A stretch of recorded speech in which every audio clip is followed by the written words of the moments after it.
Welcome to the HardReset.Info YouTube channel. Today I will show how you can reset app lock password in HUAWEI. So first you will need to launch settings, then enter the security category, onwards open the app lock.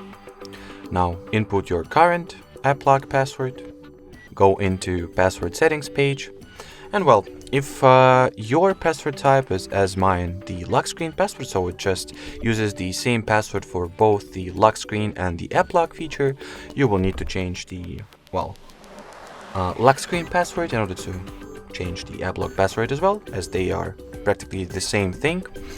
Or you can just choose the custom PIN and have the separate PIN code for app lock and separate password for your screen lock.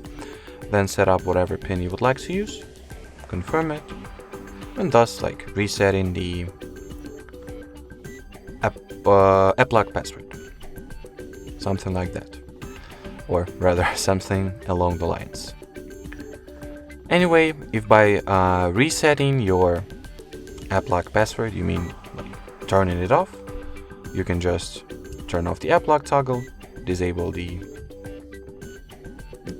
tap at the disable option to confirm, and the dialog window provides you with an insight that by disabling the app lock you will also reset or remove the app lock PIN code, or anyway, so just enter it, and that will be it. So thanks for watching, thanks for your attention, and bye bye.